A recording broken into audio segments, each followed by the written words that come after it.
বিশ্বের অন্যতম ধনী ব্যক্তি, প্রযুক্তি জগতের কিংবদন্তি আর মাইক্রোসফটের সহপ্রতিষ্ঠাতা বিল গেটস। কিন্তু এবার তাকে ঘিরে সামনে এসেছে এক অস্বস্তিকর অধ্যায়। কুখ্যাত যৌন অপরাধী জেফ্রি অ্যাপস্টিন তার ব্যক্তিগত জীবনের গোপন তথ্য ব্যবহার করে নাকি চাপ সৃষ্টি করার চেষ্টা করেছিলেন বলে দাবি করেছেন স্বয়ং বিল গেটস। বহু বছর ধরে জেফ্রি অ্যাপস্টিনকে ঘিরে নানা বিতর্ক ও ষড়যন্ত্রের গল্প শোনা গেলেও এবার সেই তালিকায় নতুন করে যোগ হলো এই ধন কুবেরের নাম। অবশেষে কংগ্রেসের সামনে এ নিয়ে মুখ খুলেছেন তিনি। মার্কিন কংগ্রেসের হাউস ওভারসাইট কমিটির সামনে দেয়া সাক্ষ্যে মাইক্রোসফটের সহপ্রতিষ্ঠাতা দাবি করেছেন, কুখ্যাত যৌন অপরাধী জেফ্রি অ্যাপস্টিন তার ব্যক্তিগত জীবনের কিছু সংবেদনশীল তথ্য জেনে গিয়েছিলেন। এর মধ্যে ছিল বৈবাহিক জীবনে বিশ্বস্ত না থাকার বিষয়ও। সংবাদ মাধ্যম CNN এর প্রতিবেদনে প্রকাশ পেয়েছে এই তথ্য।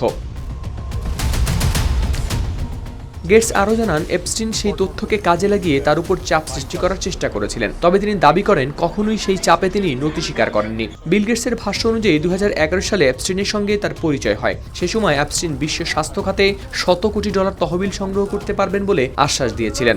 গেটস স্বীকার করে বলেন, তিনি জানতেন এপস্টিন অতীতে আইনি সমস্যায় জড়িয়েছিলেন, কিন্তু সেই অপরাধের প্রকৃত ভয়াবহতা তিনি উপলব্ধি করতে পারেননি। পরে বুঝতে পারেন এপস্টিনের সঙ্গে সম্পর্ক গড়ে তোলা ছিল তার জীবনের একটি মারাত্মক ভুল। কংগ্রেস সদস্যদের সামনে গেটস স্পষ্ট করে বলেন, তিনি কখনো অ্যাপস্টিনের ব্যক্তিগত দ্বীপ, খামার বাড়ি বা ফ্লোরিডার বাসভবনে যাননি। তিনি আরও দাবি করেন, কখনো কখনো অপরাধমূলক কর্মকাণ্ডে জড়িত ছিলেন না এমন কাউকে ভুক্তভোগীও বানাননি।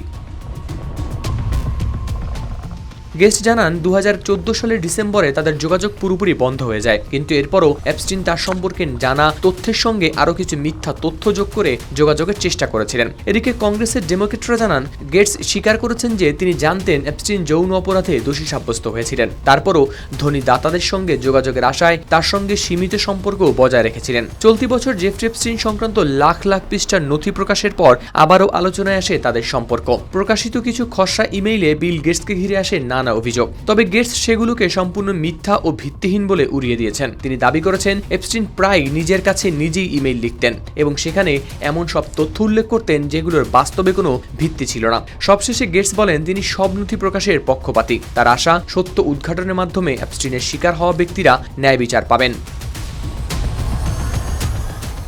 হাওলাদার শামীম, RTV।